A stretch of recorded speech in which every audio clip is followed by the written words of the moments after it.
Bonjour à tous. En tant que médecin, je croyais que l'aluminium dans les vaccins était inoffensif. En particulier, j'étais absolument convaincu qu'il ne pouvait pas causer de troubles du développement neurologique chez les nourrissons, dont l'autisme. J'en étais sûr à plus de 99,99%. J'ai progressivement changé d'avis et j'aimerais partager avec vous mes connaissances, vous permettre de comprendre pourquoi j'ai fini par considérer qu'il est rationnel de croire que l'aluminium présent dans les vaccins cause l'autisme. Alors je sais, dit comme ça fait anti-vaccin. J'adore le principe de la vaccination, éduquer les défenses immunitaires pour éviter des maladies graves, je trouve ça génial. Ces vidéos ne remettent absolument pas en question le principe de la vaccination, et je reconnais les vies sauvées grâce aux maladies évitées. Comme il est possible de produire des vaccins sans aluminium, ça a été fait durant des décennies avec succès, ces vidéos ont simplement pour but de diffuser la connaissance scientifique à propos de l'aluminium vaccinal, dans l'espoir d'aboutir à des vaccins sans aluminium. C'est un sujet qui nous concerne tous, nous-mêmes ainsi que nos proches. À l'origine, j'étais tellement convaincu que l'aluminium est inoffensif que j'étais sourd et aveugle aux arguments des anti-vaccins complotistes qui prétendent que l'aluminium des vaccins pourrait être toxique. Je croyais que c'était du bullshit. Et c'était plutôt sain comme réaction de ma part, car si on devait prendre le temps d'écouter toutes les bêtises qui traînent sur tous les sujets foireux du monde, on aurait de quoi y passer toute sa vie. Mais cette rumeur était tenace, et je n'avais pas une confiance aveugle dans les autorités sanitaires, qui sont parfois mises en défaut, comme par exemple avec le Mediator. En plus, je savais que l'aluminium peut causer des troubles neurologiques chez les adultes dialysés, c'est-à-dire dont les reins ne marchent plus. J'avais donc vérifié moi-même.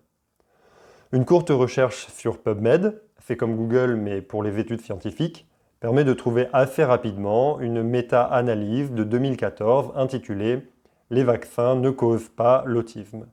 Ma conviction est alors passée à 99,999%. Problème définitivement réglé, l'aluminium ça sert à booster l'efficacité des vaccins, les vaccins ne causent pas l'autisme, un point c'est tout. J'étais assez agacé que cette rumeur persiste alors qu'il suffit de vérifier en 2 minutes.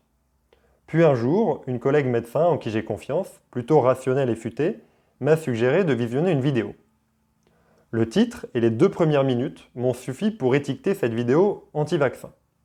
Habituellement, je n'aurais pas consacré de temps à visionner une telle vidéo. Mais cette collègue me l'avait conseillé et elle était d'habitude de bons conseils. Il y avait donc là quelque chose de curieux. En plus, la vidéo abordait la question de l'aluminium dans les vaccins sous un angle scientifique et rationnel. Ce serait donc facile d'argumenter et de leur expliquer pourquoi ils se trompent. J'ai visionné la vidéo. Elle était globalement intéressante, je dois bien l'admettre. Le raisonnement était globalement bon, mais il s'appuyait sur des données que je savais fausses. Je suis donc allé expliquer en commentaire sous la vidéo quelles étaient les erreurs. Et là, surprise, l'auteur répondait. Et c'est là que c'est devenu vraiment intéressant. L'auteur répondait bien. Non seulement elle restait bienveillante dans ses réponses, mais surtout, ses réponses étaient rationnelles. Elle défendait la validité des données scientifiques de la vidéo. Comprenez-moi bien, j'adore la science depuis que je suis petit. J'adore apprendre à penser correctement. Par exemple, j'aime bien comprendre ce qui fait qu'une preuve scientifique est plus solide qu'une autre. C'est un domaine que je maîtrise plutôt bien. Et là, contre toute attente, l'auteur répondait plutôt bien. Ses réponses aux critiques étaient globalement solides, basées sur des sources citées, dont les biais, c'est-à-dire les défauts, étaient critiqués. J'ai recommencé à douter un tout petit peu, et j'ai fait ce que n'importe quel scientifique curieux aurait fait à ma place, j'ai à nouveau vérifié, un peu plus en profondeur cette fois. L'une des données les plus faciles à vérifier, c'est l'argument de la dose. Vous avez peut-être entendu dire que les doses d'aluminium injectées aux nourrissons sont négligeables comparées à l'apport d'aluminium par l'alimentation. Et c'est un excellent argument. Si la plupart de l'aluminium vient de l'alimentation, alors pas besoin de s'inquiéter de celui des vaccins. Si jamais il y a vraiment un problème, alors le problème c'est l'aluminium alimentaire, pas les vaccins. Et j'ai vérifié.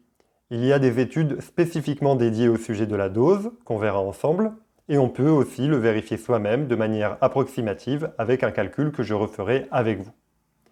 Et là, horreur! En réalité, la dose d'aluminium dans les vaccins est considérable comparée à la dose absorbée via l'alimentation. J'en ai eu des frissons dans le dos. J'en ai encore là maintenant en vous racontant ça. Que ce soit bien clair, ça ne prouve pas que l'aluminium vaccinal cause des effets secondaires.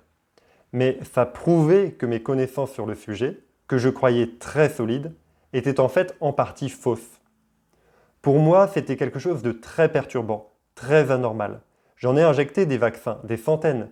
J'étais très étonné et perturbé de découvrir que l'une de mes connaissances sur le sujet était en fait une croyance déconnectée des données scientifiques. Si c'était le cas pour la dose, était-ce le cas pour le reste? J'ai donc décidé de tout vérifier. Et quand je dis tout, je vous assure que j'y ai passé des mois. En particulier, j'ai fait très attention à rester rationnel durant mon périple, car c'est un sujet très difficile à explorer, les arguments malhonnêtes ou trompeurs sont très fréquents. Je m'y attendais du côté des anti-vaccins, mais j'ai été surpris d'en trouver aussi du côté des autorités sanitaires. Si vous visionnez cette vidéo, vous vous considérez peut-être comme pro-vaccin ou anti-vaccin. De mon point de vue, que vous soyez pro-vaccin ou anti-vaccin, vous avez peut-être un problème de raisonnement. Car si vous êtes anti-vaccin et que vous rejetez systématiquement toutes les preuves de l'efficacité des vaccins, alors ce n'est pas rationnel. Mais si vous êtes pro-vaccin et que vous rejetez systématiquement toutes les preuves de la nocivité des vaccins, ce n'est pas rationnel non plus. Ce qu'on va faire là, c'est démarrer à partir des croyances d'un médecin. Comme je viens de vous le dire, j'étais au départ convaincu que l'aluminium des vaccins est inoffensif.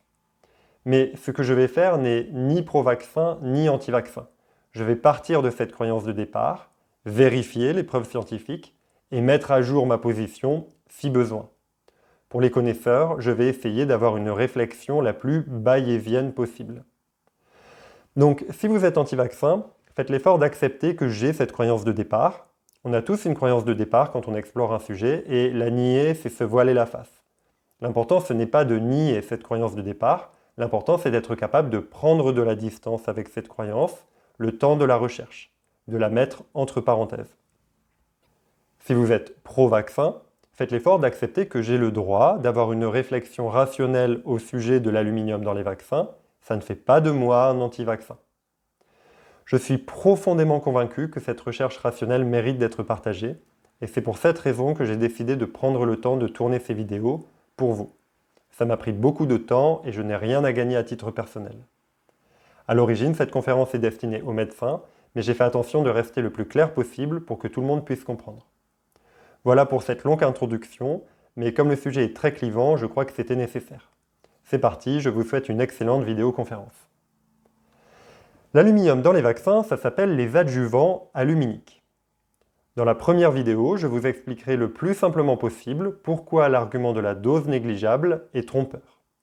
Dans la deuxième vidéo, nous verrons quelle est l'attitude rationnelle à adopter, c'est-à-dire comment puis-je adapter ce que je crois en fonction des preuves scientifiques disponibles. Dans le troisième chapitre, je vous présenterai les preuves scientifiques disponibles aujourd'hui en faveur de l'innocuité des adjuvants aluminiques sur le développement neurologique. Innocuité, ça veut dire inoffensif, qui ne fait pas de mal. Vous verrez qu'en réalité, ces preuves sont beaucoup trop fragiles et vous comprendrez pourquoi cela pose un grave problème éthique. Ce sera l'essentiel. Pour ceux qui veulent aller plus loin, nous verrons ensuite les preuves en faveur de la nocivité, qui sont fragiles mais qui s'accumulent. Puis nous comparerons les deux théories alternatives, les adjuvants aluminiques causent des troubles du développement neurologique, comparé à la théorie les adjuvants aluminiques ne causent pas de troubles du développement neurologique. Je présenterai ensuite une théorie qui a l'élégance d'expliquer l'ensemble des données scientifiques, rassurantes comme inquiétantes, et dans la dernière vidéo, nous verrons quelles sont les limites actuelles de la science concernant les effets indésirables en général. Je vous expliquerai ce qu'est l'effet tiroir, et nous verrons pourquoi il est inversé concernant les effets indésirables. Toutes les sources sont en commentaire sous les vidéos. Les vidéos sont courtes, la plupart durent moins de 10 minutes.